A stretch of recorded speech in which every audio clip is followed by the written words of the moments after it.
Diesel ਗਿਆ।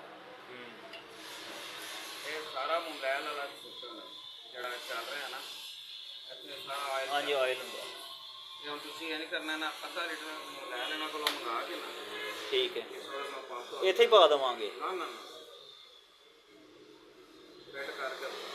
ਅੱਛਾ fit ਕਰਕੇ ਪਾ ਪੈਣ ਨੂੰ ਤਾਂ ਇੱਥੇ ਵੀ ਪੈ ਜਾਏਗਾ, ਉਹ ਰੋਲਾ ਨਹੀਂ।